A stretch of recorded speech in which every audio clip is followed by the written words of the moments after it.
All right. So you ready, B? Yeah. All right. So, hi, this is Lynn Charles for 4pointe, and I am continuing my set of interviews with dancers, teachers, students, parents, and we're talking about pointe shoes, pointe stories, pointe issues, everything regarding pointe. And today I'm here with the wonderful and amazing dancer, Brifdget Zehr. So, Brifdget, tell us something about you. Where are you Oh, from? I was born in Florida, in Sarasota, Florida. I started dancing when I was 7 In Sarasota? in Sarasota. I started point work at 9, which was a little bit too young, people said, but I was placed in a class with people 2 years older than me. So they were 12 and it was a more suitable age. But they put me on point in that class, so I was a little younger than everyone else. But it was okay. My feet were strong enough back then, I think. I then moved to Boca Raton, Florida, and went Uh-huh. to boarding school at the Herod Conservatory and trained there for 3 years more intensively. Like ballet really was going to be my life. I knew it by then. And then my first job was in Houston Ballet. Um, yeah, I was in Houston for 4 years, 1 year in school and 3 years in the company. After that, I moved again to Toronto to join the National Ballet of Canada when Karen Kane was the director. Had a really nice career there. And then something about London, London was kind of always a dream to go to. So I thought, okay, I want to try it. So then went to London, joined the English National Ballet, and had a few years there. And then got a call I started doing freelance work. I got a call from Bridget Briner in Gelsenkirchen. She was the director in Gelsenkirchen and asked me to be a guest with the company for 6 months. And after that, I just never left. And I've been with Bridget now ever since. I think I started dancing in Germany in 2016, which is when we first met. And now I'm working in Karlsruhe. And yeah, So it's like 7 years you've been with Brifdget. yeah, almost 7 years now. Cool. Yeah. So tell me, you said you went on point at 9. Mhm. How was your experience? Was it exciting? Was it traumatic? Was it positive? How was it? I was extremely excited. And maybe I had a bit of a different idea. Like I didn't grow up wanting to be a ballet dancer. It's not like I asked my mom to join ballet lessons.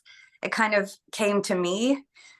My mom was a dancer, and there was an opportunity to audition for a dance school for a scholarship that would it was like an after school program, but it was a really good training, Russian training, and it was affiliated with the Sarasota Ballet Company. So I was pretty much immediately surrounded by company atmosphere and Oh, that's company. always good.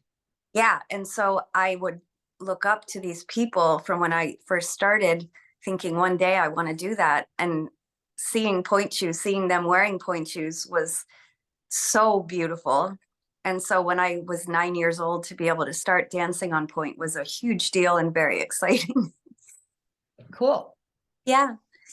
Um, I've been speaking to some other dancers, and some dancers felt that the process at that young age was very slow and methodical. And some people have said that they were asked to do things that they realize now was way ahead of their capabilities.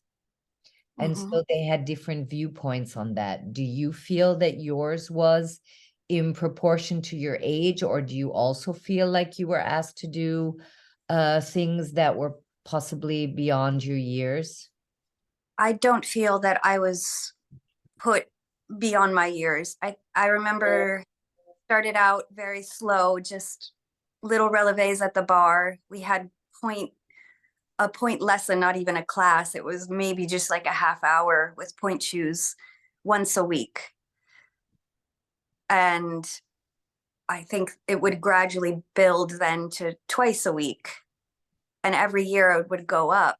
And I wasn't, pointe was like a separate thing. Like we would have our ballet class in soft shoes, and I never felt like I was doing things that were outside of where I was technically ready to be doing them. It's interesting because I also felt that I had a very good basis, especially because I started very late in life. Uh-huh. When I look at what's happening now, it's much different. Yeah. Yeah, people are being 5 years of age, they're put on point. By 9, they're already doing full-length dans cue in competitions. It's all so fast now. And I feel this thing about children being children and evolving at a childlike tempo is Right. kind of a little bit lost. Children are pushed way too fast. And I don't know, wasn't it nice being a kiddie, like you just said, seeing all these ballet people around you and fantasizing and imagining and not being expected to be perfect at 9 years of age, but just being given a little taste of what your future could be. Yeah, definitely. And I remember we did a lot of performances when I was young, before I went to the Herod Conservatory, where it was more expected. You have to have strong point technique in order to get a position in the school.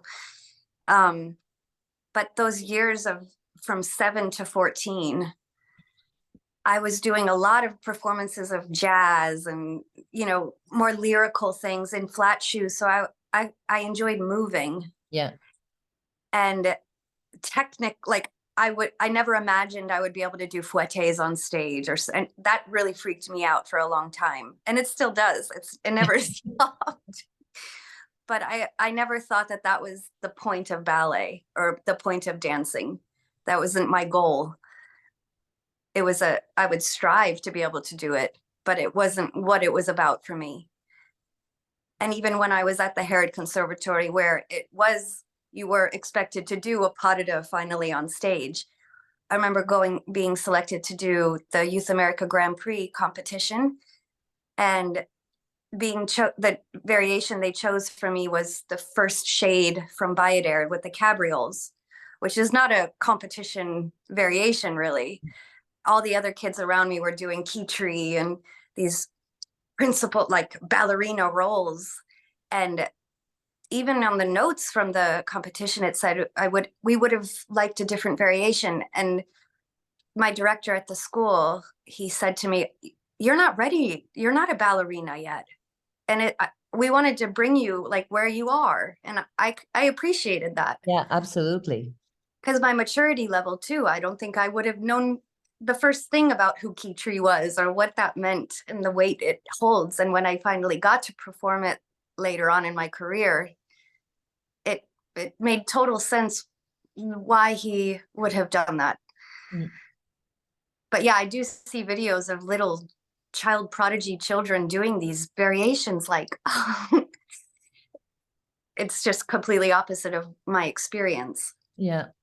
I mean, I know we live in a different generation and everything, but sometimes I think about as a mom, I mean, I remember when my kid was 9 years old, I would never have wanted, if I had had a girl, her to be out there having that much pressure.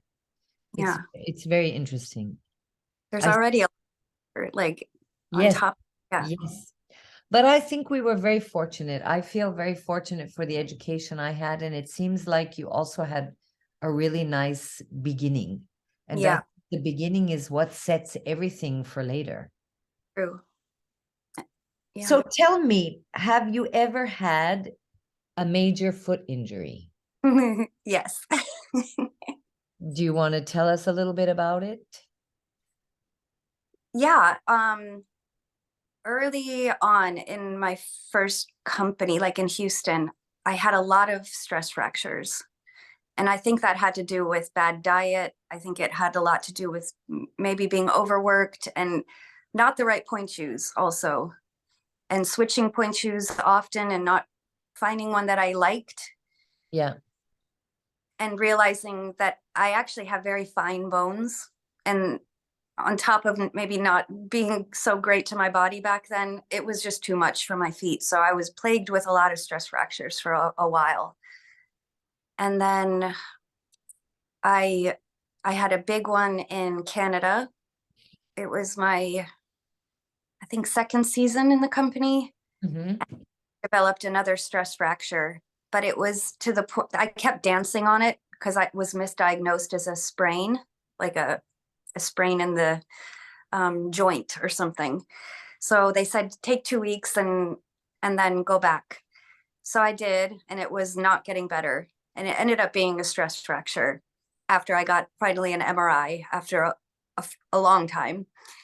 But in the meantime, scar tissue had built up between the fracture, meaning it was never going to close. And so I had to wait 6 months for them to declare that it was a non-union stress fracture, meaning it would never heal. And finally, I was able to have surgery where they took a bone graft from my hip. Luckily, no screws, no metal, something that would change the actual function of the foot. But it was all my own body going into my body, and had another 6 months off for that to take shape and form, and was back. And it took a while to get back, but I think that was a really important time in my career because I was finally able to retrain my technique and take time from the beginning again. Like, I was off for a little over a year and worked with a wonderful teacher, Evelyn Hart, and she really took me piece by piece and taught me technique in a way that it finally started to make sense to me.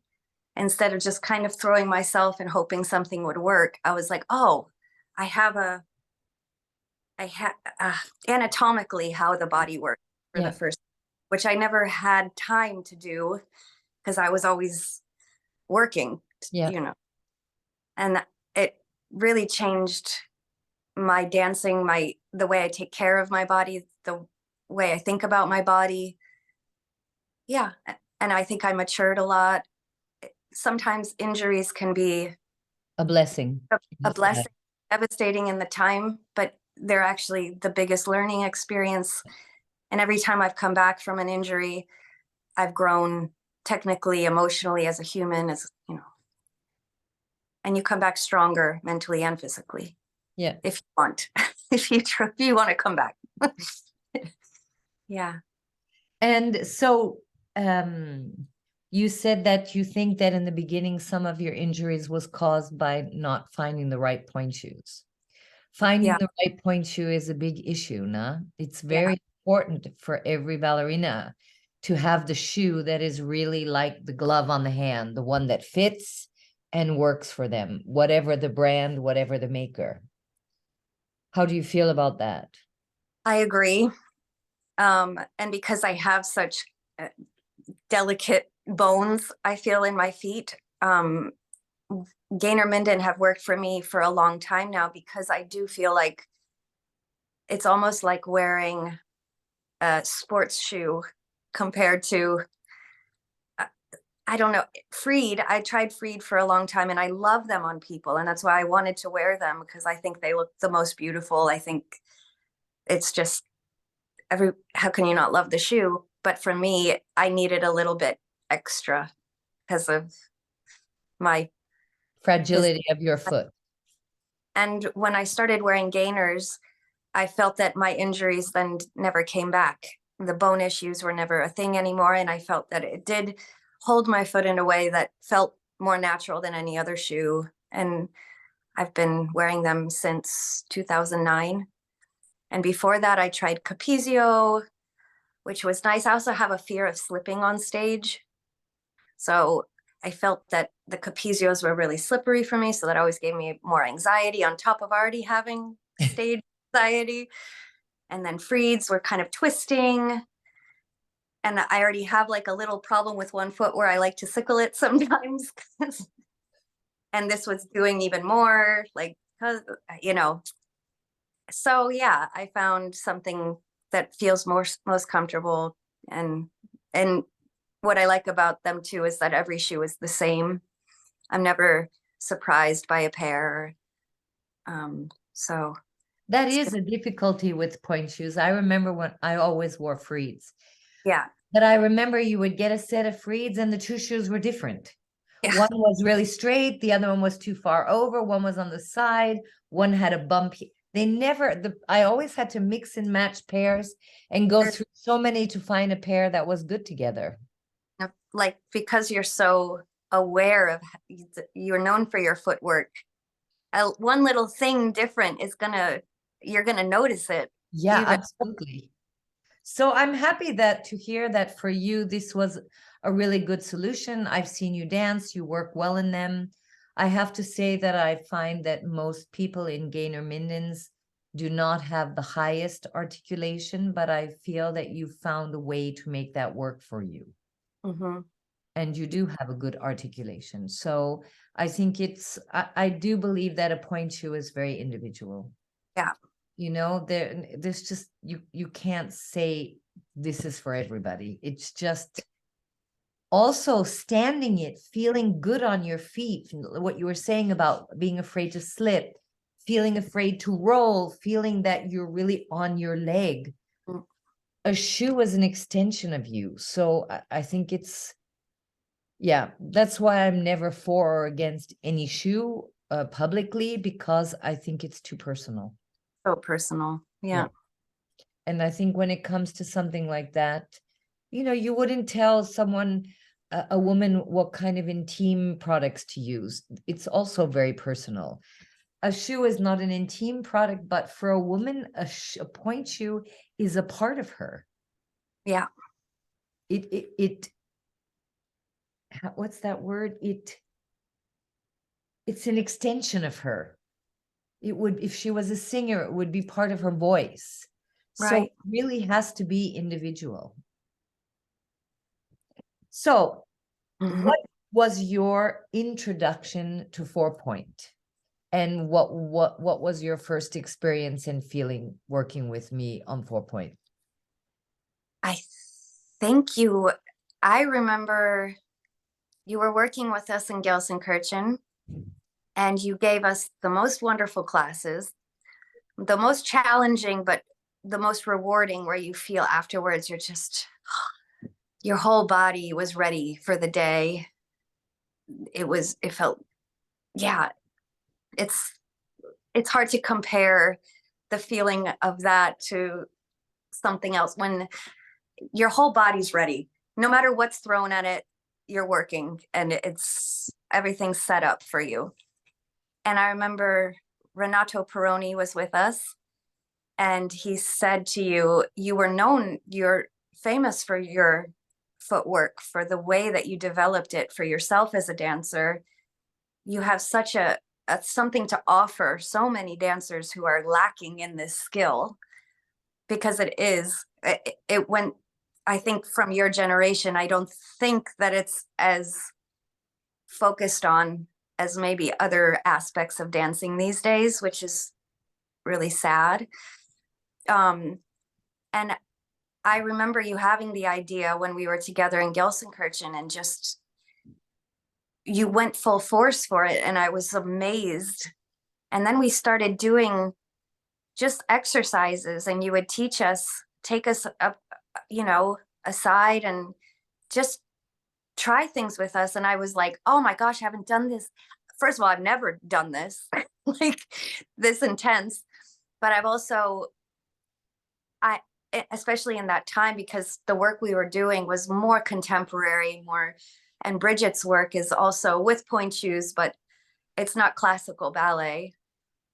So to be able to feel the feet working the way they were with the 4-point exercises was gorgeous. Like I felt like my whole, like the length of the whole body for the first time in a long time. And yeah, we did a small video together. One of our first. Aisha Pei. You are my Yeah, Aisha Pei queen.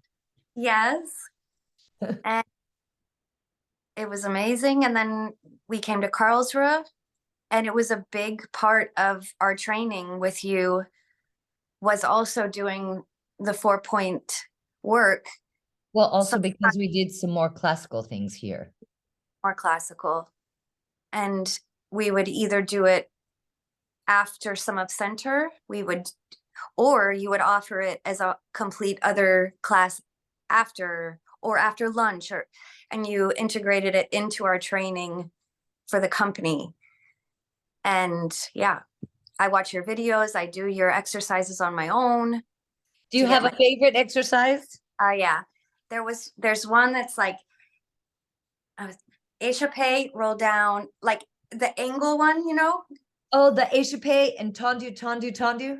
yeah, and Échappé. and then fourth tendu, tendu, because Yes. for Bridget's things, like to be able to push from the full flat foot and transfer weight is really important. And this kind of just got everything, but to make it wide and, Yeah. I love that one. And I love the dun, dun, dun, dun, dun, jump, jump, jump, jump. Bindi, yeah. That But one. there's the video of you and Rita and Desiree doing that échappé exercise. Oh, love that one.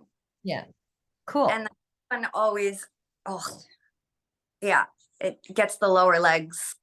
Yes. Really warm, really crampy, but in such a good way. And yeah, firing up. Tell me, what was for you the most difficult point shoe roll? I mean, not the roll like dramatically, but the hardest for you on point. Wow. Classical or modern, it doesn't matter. That's hard. You have some rolls that like are really hard stamina. You have some rolls that are really hard because you have to act. And then there are rolls that are just on point, like pop, pop, pop, really hard on point. I think it has to be Swan Lake. I think for me it was Swan Lake because it's so pure and beautiful. But then it also has, you have to be Black Swan and you have to be Bravura and you have to have the fouettes. But then you have to go back to white where you're just like, and this is so like to get that, and that is so hard. That's a hard roll. It's a hard roll. I have to give you, yes, yes. Yeah, I think it was Swan Lake for me because it's so exposed. But you have to be able to do it all. So yeah. And was there a contemporary role that you did that was also really challenging for you on point? Trying to think. What about David Dawson? What I like about David though is that it's so coordinated. Yeah. And he uses a lot of point, but he also uses a lot of off point. And 3/4 point and demi point. And so it's not like so much, you're like, okay. So actually it feels good somehow. It makes sense. It's challenging what he, like when he's coaching it, he wants it more and more. And I know, or more articulate. So yeah, because he's so specific about it.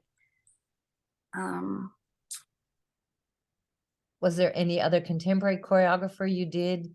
Because part of the whole concept of 4-point is that the exercises are to help dancers work in a more contemporary way. Because I always find that the old-fashioned point was very two-dimensional. It was very up and down. And in first and second and first and fifth and fourth. But the whole concept of doing point turned in and all these bananas and over the feet, which started in ballets like Billy Forsyth, where you're just on point, over your point, back on your point, and going from point to the knee and back up again, and then rolling and dropping. Yeah. I think you can't get this kind of muscle training from just normal point class. Yeah. I think. Sorry. And so that was the whole concept behind it. And that's why there's so much in sixth position. And so I was just wondering if there was a role you might have done how was it for you to do chorus? That was a lot of. That's what I'm saying. I think it's Bridget's work because it goes from such extremes and you also have to be so grounded. Yeah. and flat and stable, but then you also have to be articulate. So to find the right shoe, the right power, but not but it's like contemporary work in point shoes with all the articulation that David wants, but on and also telling such a deep story with your body and in movements and that are a struggle for the body. And she likes to see the struggle. She likes to see the work, and to be able to do that in point shoes, it just adds another layer. And I think even this Blessed Unrest, this footwork has to be very tight and clean. You're in only a leotard, but she also wants movements that are very modern, actually. Yeah, that's in true. A more modern, I would say, than David Dawson.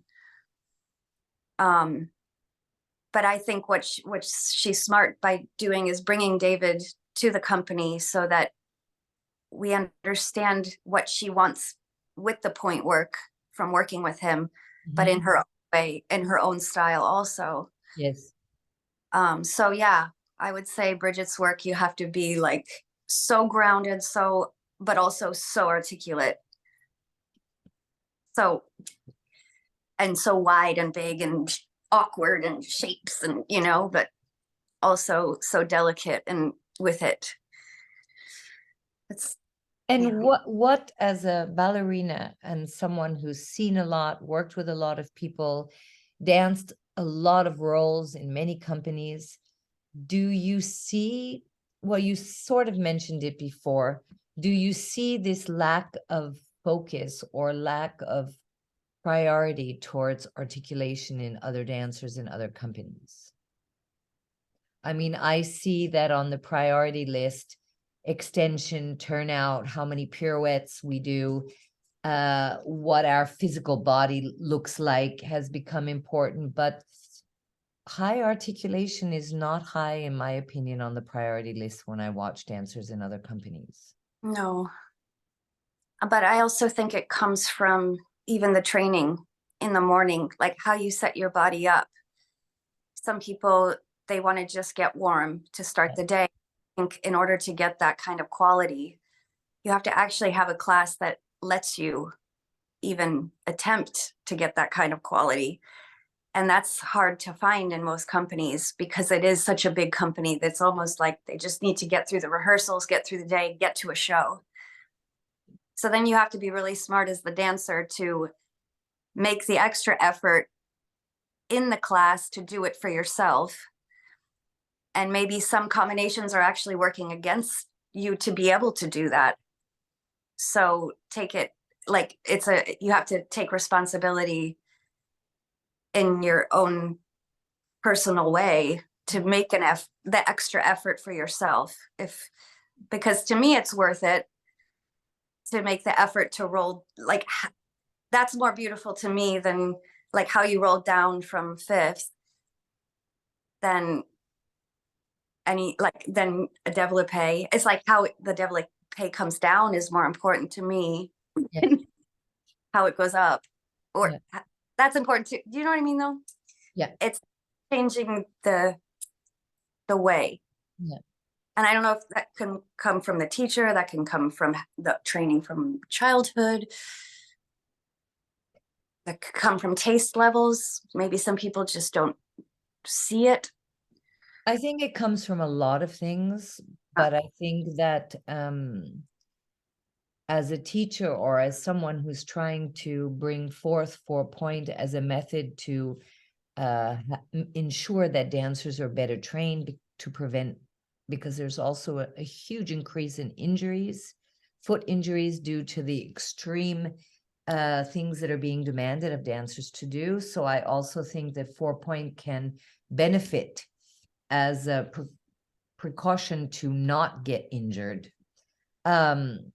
But I think that there has to be, like you said, a personal awareness, because there are so many things being offered to dancers today: gyro, Pilates, yoga, sports therapy. You know, there are so many things one can do. Sorry. Okay. There are so many things one can do, but in the end, nothing replaces ballet, in my opinion. I I think agree. you can do all of those things to lengthen your muscles, to strengthen, to work out, especially to help you come back from an injury. But you really need to do ballet class to be a ballet dancer. I don't think any of those replace ballet. Yeah, I agree. And I don't think anything replaces point class other than point class. True. So I think it's a mindset, and I think I personally feel that it's important when the older generation passes down wisdom to the young generation who's growing up in a much more hectic world at much faster pace, and all the wisdom that dancers like you give to younger dancers is so incredibly beneficial, because not only do they see what you do and how you work, which is already setting a good example, but they also hear from you, from your experiences. And I think that this is very important for young dancers. Yeah, I agree. Do you have any last words of wisdom to pass on?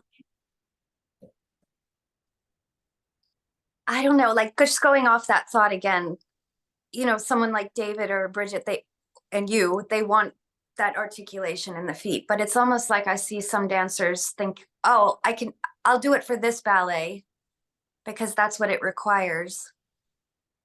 And just thinking it's just a style, or like, but then they'll forget it for the next thing they do, or they won't carry it through or develop it in their everyday. And I just think it's important then. And then when they do that, I feel like that's where the risk of injury comes, because they're not doing, first of all, they're forcing it in an unnatural way because they're not ready to be there. So it's important to have 4-point, to have the foot ready to do it in a healthy, like a way that's not going to hurt you, and you're actually aware of what the foot is doing in the shoe. But then that it's not just a style for one ballet, that it should be carried through. Like that's what point work should be. And I think that's what an extension of you. Yeah. Yeah. They speak. It's such a beautiful, and when you see someone speaking with their feet, I mean, that's my favorite thing in the world. Yeah. Feet with no bones. Yeah. No bones. And when you do that, then the whole body reacts, and Yes. So much deeper to the audience, and it feels better, and yeah, just it's magical. So yeah. Well, thank you so much, Bridge. This was wonderful. I really appreciate your time. And I'm happy that you enjoyed the experience with 4-point, and keep up the good work and keep inspiring new and young people, and also us older ones at the same time. Love you. Thank you. Always a pleasure working with you. You too. Mwah. Bye. Thanks. Bye.